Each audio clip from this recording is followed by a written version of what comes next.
Bom, aí imagina que você tem aquela reunião, a reunião mais importante da sua vida inteira, e aí você se prepara para aquela reunião, e aquele call, ou aquele meeting, não sei, e aí você vai chegar lá e você preparou tudo, você leu tudo, você pensou no que você ia falar, como você ia falar, você se imaginou ali falando aquelas coisas, você de pé ali, ou você naquela câmera falando aquelas coisas, e aí maravilha, você tá lá, chega a hora finalmente da reunião, quando a coisa começa e chega a sua hora de falar, a única coisa que passa pela sua cabeça nessa hora é eles vão descobrir.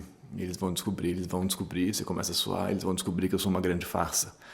Eles vão descobrir que eu não sou essa pessoa que eu tô fingindo que eu sou, eles vão descobrir que eu não sei o que eu tô falando, eles vão descobrir que eu não merecia estar aqui, eles vão descobrir que eu não sei, não tenho a menor ideia do que eu tô fazendo. E aí, enfim, acontece o que acontece, a reunião vai como vai, ela pode ser pior ou melhor, não sei. O que vai acontecer nessa reunião com você? O fato é que isso é uma situação muito frequente do nosso mundo de hoje e que a gente está chamando hoje em dia de síndrome do impostor, né? Que é um desses termos que a gente inventou para dar conta das nossas mazelas atuais e é sobre isso que a gente vai falar no vídeo de hoje. Para falar sobre isso, a gente vai ter que fazer um percurso longo, assim, a gente vai ter que falar primeiro das macronarrativas, assim, do século XX, da nossa vida, por que que isso é tão intenso para a gente hoje em dia, pensando na nossa vida talvez no sentido mais social da história, assim, como é que isso acontece, por que que isso está acontecendo assim agora. Fatalmente a gente vai cair nos campos da psicanálise, das questões subjetivas e psíquicas, né, que estão totalmente ligadas, essas duas esferas, né, as macronarrativas e o que é a nossa subjetividade. A gente vai entrar aí e aí depois no final, se tudo der certo, se a gente conseguir, a gente vai conseguir pensar por que que isso acontece mais intensamente para algumas pessoas, por que que tem gente que não enfrenta isso de um jeito tão, muito embora esteja vivendo no mesmo mundo, por que que tem gente que enfrenta isso de um jeito mais leve e gente que enfrenta isso de um jeito mais intenso e com mais sofrimento, por quê? E aí tentar entender se a gente consegue pensar alguma saída para essas pessoas que sofrem tanto com isso. Então esse é um percurso longo que a gente vai fazer, acho que é melhor a gente então começar a trabalhar. Vamos lá?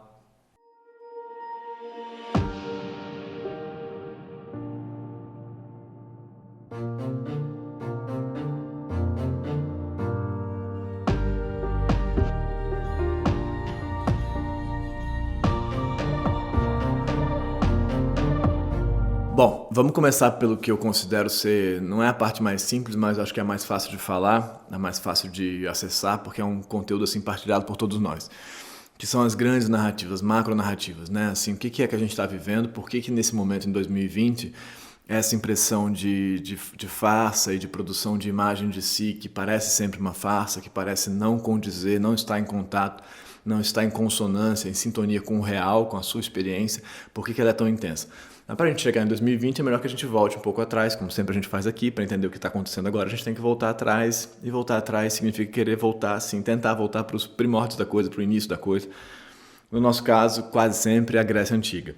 Então, para pensar sobre as nossas narrativas, a gente tem que pensar que os nossos processos de identificação, as personagens com as quais a gente se identifica, os nossos ideais, os nossos modelos, os nossos heróis, eles se modificaram muito ao longo do tempo. Esses sujeitos com os quais a gente se identifica e diz, eu quero ser igual àquela pessoa, eu quero ser igual, eu queria muito ser daquele jeito e tal, que é nesse descompasso aí que acontece um pouco dessa impressão, né? Então eu queria muito ser assim, mas eu acabo sendo assim, eu nunca vou conseguir ser daquele jeito lá e tal. Então pensa aí, vamos pensar, Grécia Antiga, teatro, trágico, tragédia, e lá a gente tem os heróis trágicos. O que são os heróis trágicos? A gente vai usar como exemplo o mais tradicional deles, que é o Édipo Rei. Já falei muito dele aqui nesse canal, mas então vamos lá, o Édipo Rei é esse camarada que vocês conhecem a história, se não conhecem é fácil de pesquisar, ele então acaba matando o pai, casando com a mãe, e aí daí que vem a narrativa do Édipo que o Freud vai utilizar na construção do complexo de Édipo. Então, esses heróis lá na Grécia Antiga, eles têm uma situação que a gente chama de falha trágica. Uma coisa que fundamenta os heróis é que eles sempre carregam uma falha trágica. Eles não são heróis perfeitos.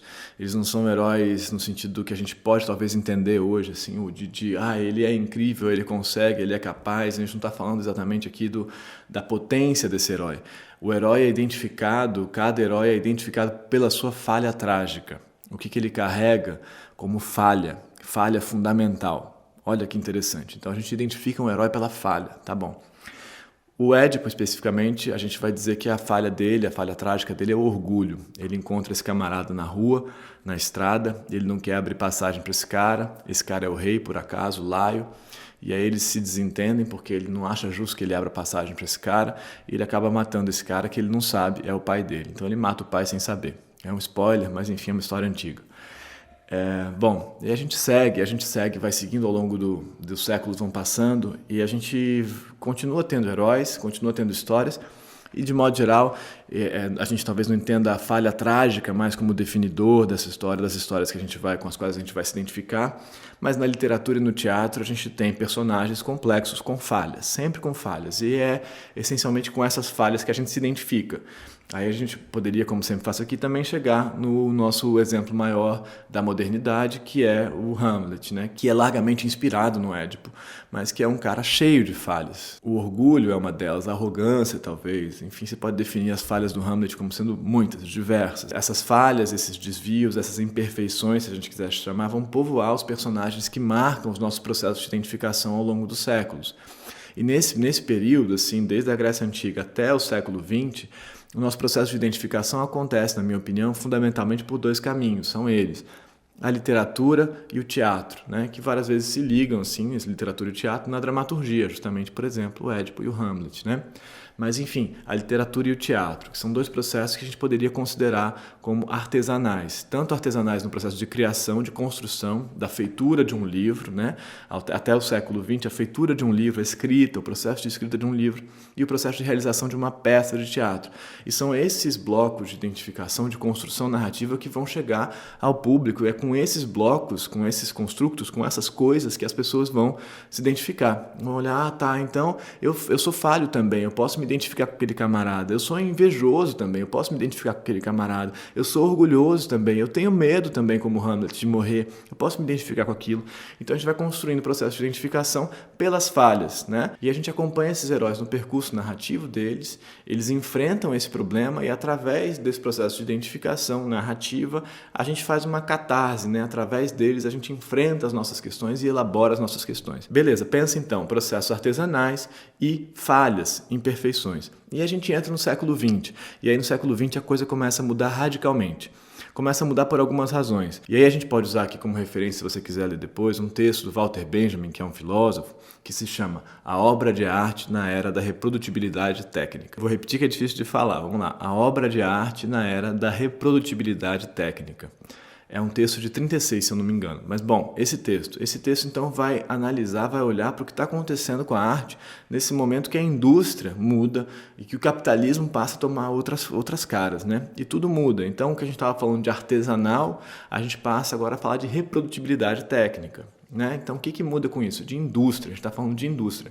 Então, a gente tinha literatura e teatro, e aí, a partir de agora, a gente passa a ter o quê? Cinema e televisão. E aí isso muda tudo. Muito embora a experiência de sentar na sala de cinema e assistir um filme possa ser parecida com a experiência de sentar numa sala de teatro e assistir uma peça, no sentido de que é coletiva e é partilhada, e é mesmo, o processo de construção daquela obra é radicalmente distinto.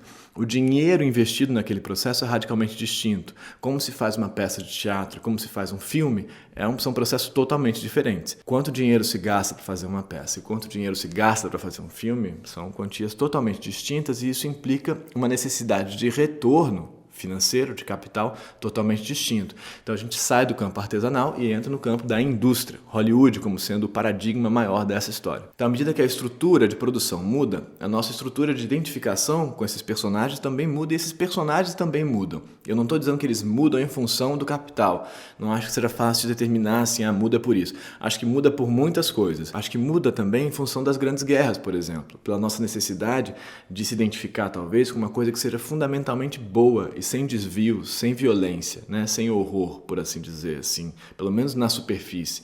Isso depois de enfrentar o horror que a gente enfrentou como civilização com as 2 grandes guerras aí no começo do século XX. E aí não é à toa que nosso personagem símbolo dessa história toda surge em 39, que é o Super-Homem. O Super-Homem aparece pela primeira vez num gibi, numa história em quadrinhos, em 39. Que é exatamente o ano que começa a Segunda Guerra. Isso tem a ver, obviamente, com os americanos entendendo que eles podem usar esse caminho da narrativa para divulgar a sua própria bandeira, os seus valores, né? Então, a partir daí, a gente vai passar, olha que louco, vai passar do que a gente tinha lá, o herói trágico, definido pela falha, para a lógica dos super-heróis. E não estou falando aqui do super-homem do Nietzsche. Essa ideia que o Nietzsche, que é um outro filósofo, vai construir desse super-homem, esse sujeito capaz de fazer uma transfiguração dos valores. É uma outra coisa, acontece na virada do século XX também. Estou falando dos super-heróis mesmo, nesse sentido que a gente vive hoje em dia, de filme da Marvel e da DC. Isso começa muito antes do que a gente está vivendo agora, obviamente. Agora a gente está experimentando esses super-heróis todos invadindo as nossas narrativas, mas eles estão lá. O Super-Homem, por exemplo, está lá em 39, e aí ao mesmo tempo a gente tem a Disney criando as princesas todas do outro lado da história, né? Então a gente tem os heróis e as princesas, né? As princesas que existiam, a gente tinha princesa desde sempre, mas agora as princesas são perfeitas, elas não têm falhas. Então a gente começa a construir narrativas exatamente, realmente sem falhas. A gente passou lá da falha trágica que definiu o personagem, e agora a gente está falando de uma outra coisa, de um ponto fraco. Não é uma falha desse sujeito, é o ponto fraco dele, a criptonita dele.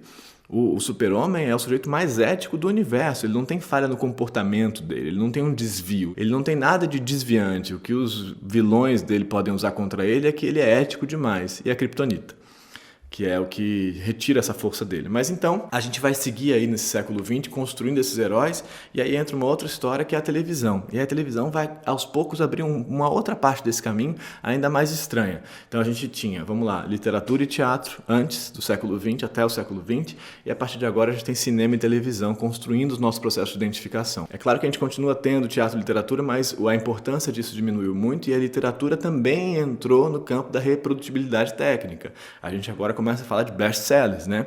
Livros que podem vender milhares e milhões de cópias e que podem ser inclusive adaptados para o cinema.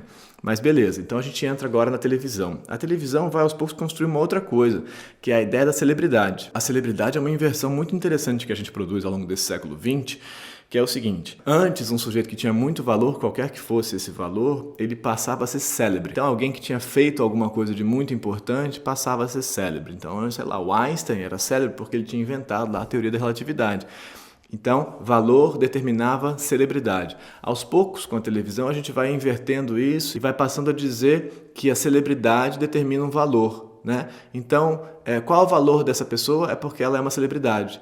Não é mais o valor, ela tem valor, logo ela vira uma celebridade. Não, ela é uma celebridade, então ela tem valor.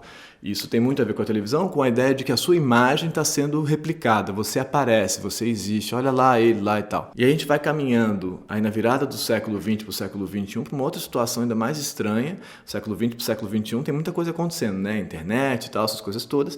E aí tem uma parada que aparece que é mais esquisita, que tem a ver com essa ideia da celebridade, que é o nosso querido Big Brother. Os realities de modo geral, mas acho que o Big Brother acho que é o exemplo mais intenso disso. Você fala, como assim o Big Brother? O que você está falando, Emanuel? Vou explicar. O Big Brother ele foi pensado, acho que em 99, o primeiro modelo, não brasileiro, brasileiro de 2000, não sei, mas assim, em 99. E aí a ideia de que a gente pode olhar para o outro existindo. E isso faz dele ser uma celebridade, que o fato de que eu estou olhando a vida dele.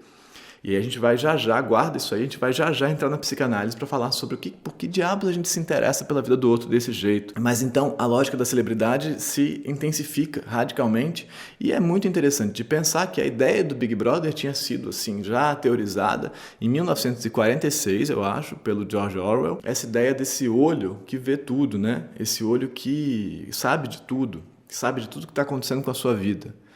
Que é, aí já entrando muito fortemente na psicanálise, o que o Freud vai chamar, eu vou ler daqui a pouco para vocês, o que o Freud vai chamar lá dessa espécie de consciência moral, essa espécie de olho que está olhando para a gente o tempo inteiro, que vai dar no superego, né? No começo ele fala de consciência moral, na teorização dele de 1914, ali, por ali, e aí depois, em 1923, ele vai falar mesmo do superego, mas essa consciência, essa ideia de que alguém está olhando para você o tempo todo, com o lado negativo disso, né, de ser julgado, mas também com o lado positivo disso, de eu estou sempre acompanhado por alguém.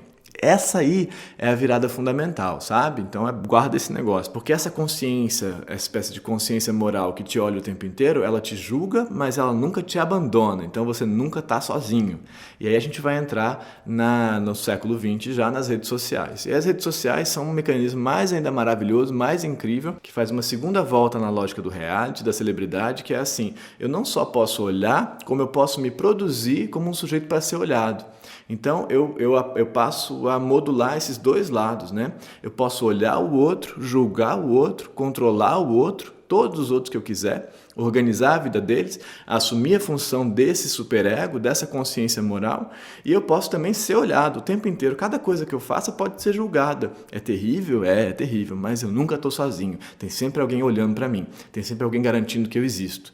Beleza. E aí, nesse momento, a sua impressão de produção de ideal, que a gente falou lá no começo, dessa ideia do impostor, fica ainda mais intensa, porque você passa o tempo inteiro a produzir a sua imagem para que ela seja vista o tempo inteiro, né, nas redes, pensando nisso, e o tempo inteiro você está comparando a sua imagem com uma outra imagem, comparando a sua imagem com uma outra vida. Uma outra vida que a gente sabe que também é construída, mentirosa, por assim dizer, né, cenografada, que não é real, que é produzida para ser olhada, a gente sabe, mas ainda assim é aquilo que você está vendo, você não está vendo a experiência desse outro sujeito de estar fingindo. O que você tem é a impressão de que a vida dele é muito boa e que ele está colocando isso lá, você sabe que ele está fingindo, mas a experiência do fingimento você só tem a sua. Você sente o seu fingimento, você experimenta o seu fingimento e você experimenta a distância contínua, constante que existe entre aquilo que você coloca, entre o pitching que você faz de você mesmo, entre a venda que você faz de você mesmo para conseguir chegar naquela reunião do nosso começo da nossa história e você mesmo naquela hora, entre a roupa que você veste, a maquiagem que você coloca, entre tudo que você coloca para fora e o que você está sentindo naquela hora. Todo mundo passa por isso, é óbvio, todo mundo passa por isso, mas a experiência disso é só sua, a experiência disso é só de cada um. E aí, então, com as redes, a gente vai intensificar essas duas vertentes dessa história. Julgar e ser julgado. Julgar e ser julgado. Que é uma derivação ainda mais intensa desse Big Brother, desse grande olho, né? Dessa coisa que tudo vê. Bom, e aí para entender por que a gente precisa disso, desse jeito tão intenso, a gente talvez agora precise entrar na psicanálise para que a gente consiga sair do outro lado e pensar como é que a gente pode lidar com isso para enfrentar isso. E agora vamos pensar sobre a nossa micronarrativa, nesse sentido, a nossa narrativa subjetiva, a nossa narrativa de cada um, da nossa história. Vamos lá. Eu vou começar essa parte do nosso vídeo aqui lendo para vocês o que o Freud fala em 1914 num texto dele que se chama Introdução ao Narcisismo. É um texto super complexo, eu adoro esse texto, mas ele é cheio de questões, cheio de problemas, ele é super criticado, porque o narcisismo é uma parte da teoria do Freud que muita gente coloca em dúvida mesmo. Fala, mas faz sentido pensar isso no narcisismo primário? Não é um narcisismo do jeito que a gente entende hoje, assim, né? Fulano é um narcisista, isso é uma outra coisa. É um narcisismo primário, é uma ideia de que toda criancinha, todo bebezinho tem como função fundamental, inicial da vida, o querer para si, o gostar de si, o se autoerotizar, né? O querer ter prazer. Isso faz sentido, mas onde que surge isso? Como é que isso se desenvolve?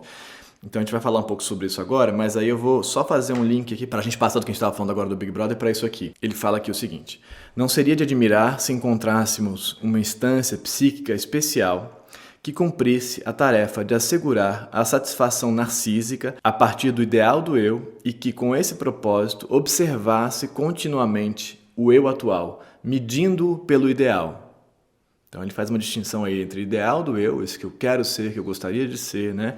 Que eu preciso tentar ser ou que eu não consigo ser, e o eu atual. Havendo uma tal instância na nossa subjetividade, será impossível para nós descobri-la. Poderemos apenas identificá-la e constatar que o que chamamos de nossa consciência moral tem essas características. Quais características? Vou repetir. Uma instância psíquica especial que cumprisse a tarefa de assegurar a satisfação narcísica a partir do ideal do eu e que, com esse propósito, observasse continuamente o eu atual. Então, vamos falar um pouco sobre essa espécie de instância que observa o que é ideal do eu, o que você está falando ideal do eu, narcísica e tal, que diabo é isso e tal. Vamos entender o ideal do eu, que o Freud está falando aqui, para entender o nosso processo nesses primeiros 5 anos da nossa vida, para entender como é que isso vai dar no que a gente vive agora, e entender por que, então é por isso, talvez, que eu sou assim e tal. Então, vamos pensar. Imagina um bebezinho lá que nasce, bebezinho mesmo, tá? Bebezinho, acabou de nascer. Esse bebezinho ele não tem linguagem, ele não tem representação, ele não consegue falar, ele não consegue imaginar, ele não tem nada, né? Ele é uma coisinha ali e tal. Alguns bebezinhos já vêm com uma intensidade de vontade de sobreviver mais intensa, outros vêm com isso menos diminuído. Aí você vai tentar entender por que um vem assim, um vem assado. Não vamos entrar nisso agora porque isso complicaria ainda mais o nosso problema. Mas tudo bem. Mas então esse bebezinho nasce lá, e nesse momento que esse bebezinho nasce, eu diria para você, nos primeiros meses da vida dele, ele não tem consciência de que o outro existe, ele não percebe o outro, ele não faz a diferença entre ele e o fora, né? Entre o que é ele e o que está lá, ele não consegue identificar essas coisas do mundo. Agora a gente vai chamar isso de sujeito-objeto. É uma determinação que é utilizada na psicanálise, mas que vem da filosofia e que para a gente serve aqui também, que é assim, sujeito e a subjetividade é a sua experiência subjetiva, como é que você apreende as coisas, isso não é o eu, tá? O eu é uma outra ideia, depois a gente pode falar do eu. Depois a gente pode falar do eu, se vocês quiserem. O que é o eu, então, se não é o sujeito? O sujeito é essa experiência subjetiva, né? Tudo que experimenta o que acontece. E, em oposição ao sujeito, a gente tem o objeto. Sujeito-objeto, sujeito-objeto. O objeto é tudo que não é sujeito, é tudo que está do lado de fora. Então, os outros todos, as pessoas, as coisas, tudo que vem de fora para a gente. Então, beleza, esse bebezinho ele não tem ainda essa distinção sujeito-objeto, porque esse sujeito não está formado ainda, esse sujeito que faz a experiência. Mas esse primeiro ano da vida dele aí é o processo de formação dessas instâncias, assim, do dentro, fora, o que é lá, o que é aqui. Quem tem filho, quem teve filho, ou já viu o bebê funcionando, acontecendo e tal, entende um pouco o que eu estou falando. Eles vão conseguindo começar a olhar, eles vão fixando o olhar, eles vão se interessando por pegar nas coisas e tal. Mas no começo da história, ele quer tudo para ele. Ele quer botar para dentro, porque o que ele entende como mecanismo de sobrevivência está ligado ao prazer. Então, que essencialmente está ligado à alimentação, ao mamar, né? Nesse sentido, a fase oral, esse primeiro momento desse bicho aí. Então, esse seria o momento narcísico, puro desse bebezinho aí. Ele quer tudo para ele pensa só sobre ele. Ele não pensa, tá? Mas ele, nesse sentido, pensa só sobre ele. Ele está só preocupado com a própria sobrevivência. Ele não está pensando sobre o outro, sobre a alteridade, sobre o mundo, sobre o que é importante para os caminhos do mundo. Nada disso. Ele é totalmente narcísico nesse sentido, entendeu? Não é o narcisista que é uma pessoa autocentrada da idade adulta. Isso é uma outra coisa, uma derivação que pode estar ligado a isso, mas a gente está falando desse narcisismo fundamental. Então é um bicho que só pensa sobre si, um bebê só pensa sobre si, isso não tem problema moral aí colocado, então um bebê é uma entidade ruim, não, ele só pensa sobre si porque ele só tem que pensar sobre si mesmo para sobreviver, é o que ele tem que pensar, ele não pensa, tá? Ele só se preocupa consigo mesmo porque é isso que ele tem que fazer para sobreviver, então é assim que funciona, beleza.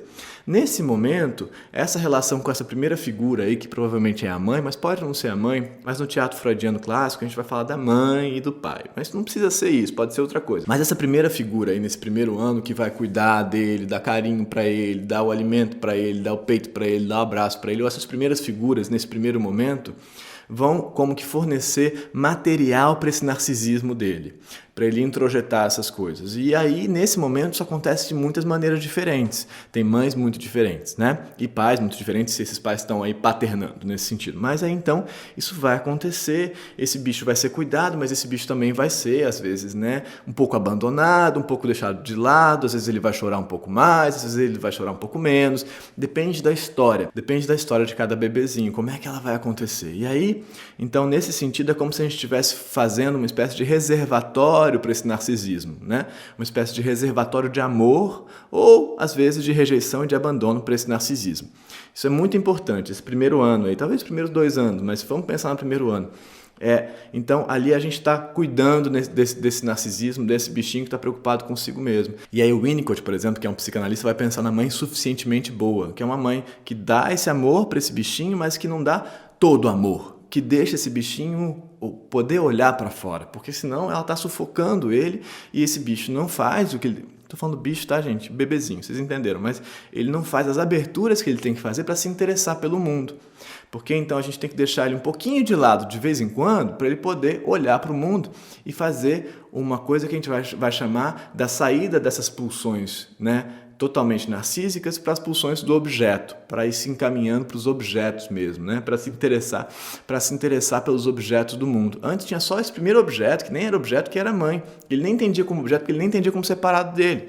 Era uma coisa só, que eu falei no vídeo passado aqui, que o Bolas chama de objeto transformacional, que é essa espécie de objeto relacional que vai fundar o sujeito dele, né, nessa relação. Isso é super complicado, super interessante. Mas a partir daí, se a mãe dá um espaço para esse bebê, ou a mãe, ou o pai, quem quer que seja que esteja cuidando dele, esse bebê começa a olhar para o mundo e a querer pegar as coisas do mundo e descobrir as coisas do mundo com a curiosidade dele e a inventar coisas sobre as coisas do mundo. E aí a gente entra numa outra etapa muito interessante, que é a etapa dessas relações objetais, relações de objeto, todos que vão acontecer. E esse bichinho vai então engatinhar, procurar as coisas, ir atrás, meter a mão nas coisas. Ele vai ainda nessa época querer colocar tudo para a boca, porque ele entende que tudo tem que ser introjetado, né? Tudo que é bom vai para dentro, tudo que é ruim vai para fora, ele joga para longe. Então ele tá ainda nesse narcisismo muito intenso, né? Tudo para ele, tudo ele quer colocar para dentro e tal. Mas ele tá indo descobrindo, e à medida que ele vai fazendo isso, a gente vai inaugurar uma outra dinâmica que não só é de cuidar desse narcisismo, mas é que é de dizer, botar limites para esse bebezinho. É o dizer não para ele. Eu falo, você não pode enfiar o dedo aí, você não pode fazer isso, você não deve fazer isso. Ou, um pouquinho mais na frente, você não consegue fazer isso, você não é capaz de fazer isso. Então, aí a gente teria, o que para o Freud seria, essa coisa estaria mais ligada à figura paterna, em certo sentido, à função paterna, né? Que é quem vai colocar limite para esse bebê. Mas pode ser a mãe, pode ser quem quer que seja. Mas a partir daí, esse delírio desse bebê, de que é tudo para ele, de que é tudo, ele pode ter tudo, vai um pouco se alterando. Então, ele começa a entender que ele não pode ter algumas coisas. Ele não, ei, não, tira a mão daí. Não, isso aí não pode. Tem muitas maneiras de fazer isso, mas é esse não pode, é essa voz de limite que vai sendo aos poucos introjetada por essa criancinha, agora já uma criancinha. É essa voz que vai dar origem ao que a gente vai chamar de consciência moral, nesse sentido, né? O grande olho aqui, o Big Brother, é essa voz do não, peraí, não faz isso, que vai ficar introjetada na gente como o nosso superego. Do tal do superego. É isso aí, é daí que vem. Então, nesse momento, a gente vai começar a construir essa nossa consciência de julgamento e de crítica que está introjetada na gente. A gente não precisa mais da voz do pai dizendo não, a gente tem a voz dentro da gente dizendo eu não deveria fazer isso, eu não poderia fazer isso, ou eu não sou capaz de fazer isso, eu não sou tão bom para fazer isso. E é a maneira como isso acontece, assim como a maneira como esse narcisismo fundamental lá, ele é alimentado. Importa a maneira como isso acontece nessa segunda etapa, como você é reprimido nesse sentido, como você é moldado, contornado, limitado, a maneira como isso acontece faz toda a diferença para a formação desse seu superego, dessa sua consciência moral. Ela é muito importante para você porque ela te diz que você não está sozinho, que tem alguém que está com você sempre, mas ao mesmo tempo ela pode ser muito dura com você, ela pode ser muito terrível com você, né? Ela pode te dizer você não é capaz, você não consegue fazer isso. Ela pode ser muito repressora, ela pode te dizer tira a mão daí, menino. Tira a mão daí, menina, você não pode mexer aí. Tira a mão do pipiu, tira a mão da pepeca. Essa história clássica que a gente fala, vou cortar isso fora. Enfim, por aí segue. Então é essa dinâmica do não pode que vai construindo desse ideal do eu que o Freud está falando aqui. Então, eu não posso, mas alguém pode. Um dia eu vou poder, talvez um dia eu consiga, eu vou chegar lá, ou será que eu nunca vou conseguir chegar lá? Será que eu nunca vou poder? Será que eu nunca vou ser capaz? E a gente começa a produzir modelos de identificação. Fulano consegue, o meu primo consegue, o meu irmão consegue, o meu pai pode, o meu pai é capaz, o meu pai é muito grande, o meu pai é o maior que tem, o meu pai é muito rico, o meu pai é muito rápido. Ou então os heróis todos, o Flash é muito rápido, o Super-Homem é muito forte, o Super-Homem sabe voar. Tudo que você não consegue e que são as falhas desse narcisismo fundamental, que você achava que você podia tudo e que você podia querer tudo, a partir daí nessa dinâmica dessas frustrações que você enfrenta na vida, você vai construindo esse ideal do eu, que é eu não posso, mas essa versão minha do ideal pode. E essa versão do ideal que fica muito intensa para muitas pessoas tem tudo a ver com esse processo de repressão, por assim dizer. Então, nesse sentido, quanto mais intensa essa repressão, provavelmente mais intensa a produção desse ideal.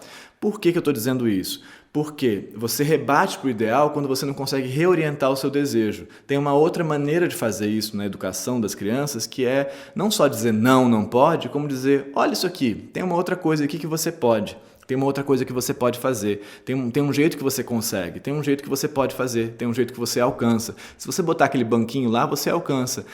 Nessa tomada você não pode mexer, mas talvez a gente possa jogar bola. Isso não é reprimir.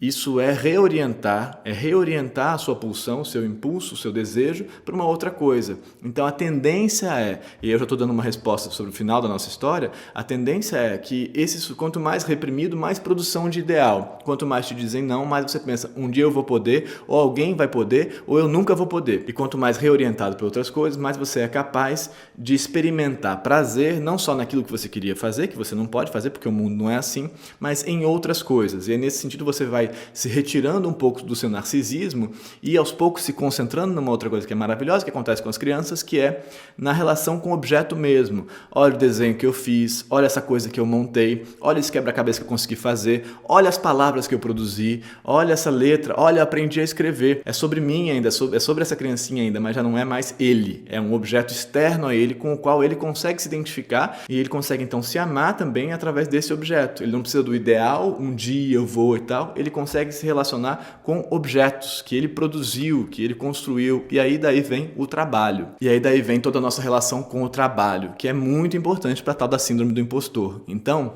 o sujeito que vive muito intensamente, agora já entrando no nosso final do nosso percurso, o sujeito que vive muito intensamente a síndrome do impostor é um sujeito que está mais concentrado aqui nos campos do ideal, no que ele não consegue, no que ele não é capaz, no que ele nunca vai conseguir, no que ele nunca foi tão bom assim, e muito pouco concentrado no prazer com esse objeto que ele construiu, com esse trabalho que ele vai fazer, com essa pesquisa que ele vai fazer, com essa coisa que ele vai fazer. Então, ele está muito mais concentrado no problema da falha narcísica e da produção de ideal ligado à repressão e muito menos concentrado no prazer que ele encontra nas atividades dele, nas coisas do mundo.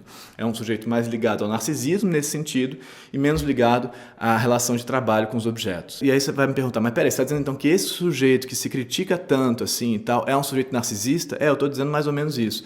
O narcisista, ele pode dizer, eu sou muito incrível, eu sou a melhor coisa que existe no mundo e tudo mais, ou ele pode também dizer, cara, eu sou a pior coisa que existe no mundo, eu nunca vou ser capaz. Nos dois casos é só sobre ele. Nos dois casos, é só sobre esse narcisismo dele, que ele pode negar essa falha desse narcisismo, ele pode simplesmente negar e dizer, não, eu sou incrível, ele pode continuar lá como esse bebê dizendo, é tudo para mim, é tudo sobre mim, ou, isso é uma hipótese, ou ele pode estar vivendo essa repressão muito intensa, essa falha narcísica dele aí, que ele não consegue elaborar de outro jeito, que não seja dizendo, eu não sou capaz, eu não sou capaz, eu não sou capaz. E aí isso tem muito a ver, agora entrando na nossa última etapa, com talvez, possivelmente, não necessariamente, mas possivelmente, com esse reservatório de amor narcísico aí que ele fez nessa primeiríssima infância.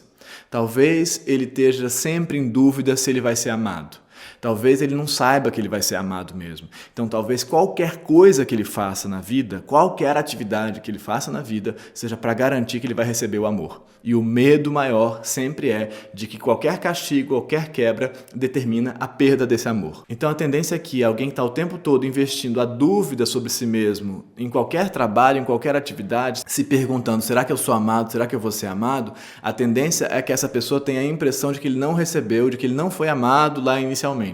E aí eu não estou dizendo, veja bem, eu não estou dizendo que essa mãe dessa pessoa que está o tempo todo se perguntando sobre ser amada, eu não estou dizendo que a mãe dela não a amou. Eu estou dizendo que essa criança teve a impressão de ter faltado amor para ela.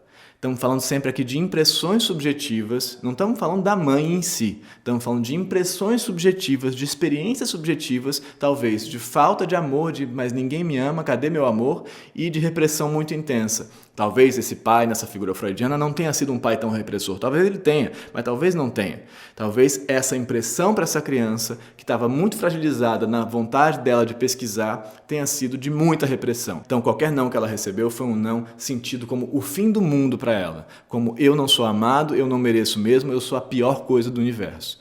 Então é isso. Para resumir nossa história, a gente tem aí duas polaridades muito intensas. Gente que consegue, então, ter prazer nas coisas, experimentar as coisas, e que a falha das coisas não implica a falha delas, e gente que tudo que essa pessoa vai fazer é para tentar finalmente encontrar esse amor que ela não recebeu, e só o que ela tem a impressão de ouvir é você não é capaz, você não pode, você não vai ser capaz, que é essa derivação desse superego. Essa pessoa está vivendo um processo muito ligado a esse narcisismo. Então, como é que você pode lidar com isso? Como é que você pode lidar com isso para a gente fazer isso aqui valer a pena, esse vídeo até aqui, até agora? E aí você vai pensar, tá, maravilha, então, eu tenho essa experiência dessa mãe que não me deu amor, desse pai que me reprimiu, eu estou determinado, estou condenado a viver isso. Não estou dizendo isso.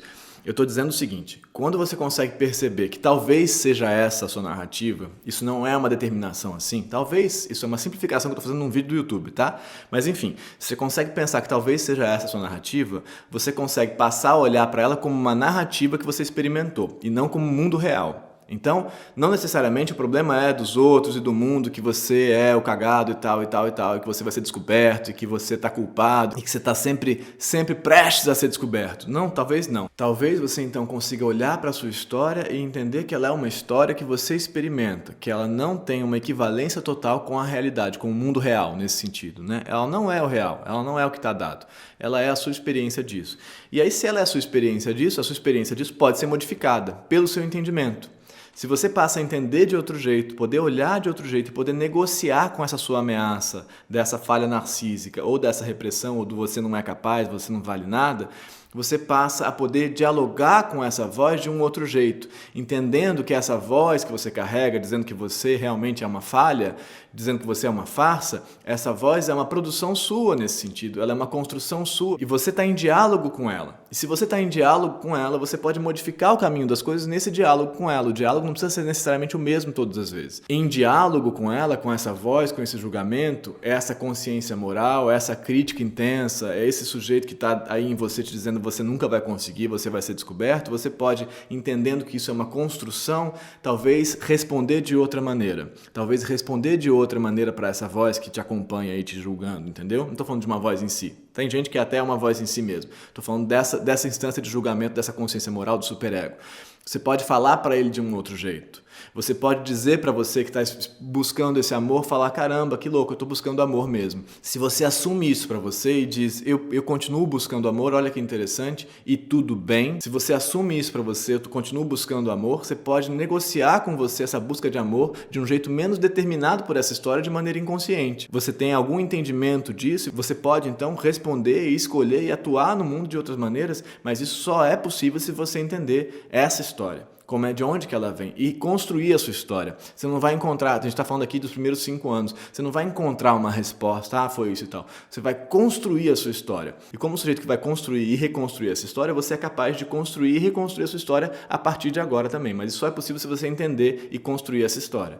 Senão você fica aqui determinado por algo que você não sabe o que é. E é o que eu sempre digo aqui, no final das contas, a gente tem que conseguir entender essas histórias. Tá bom? Eu vou deixar aí embaixo o curso da autoescrita, os livros que eu citei e não sei mais o que. Tá bom? Até semana que vem, gente. Obrigado, espero que tenha ajudado. Tchau.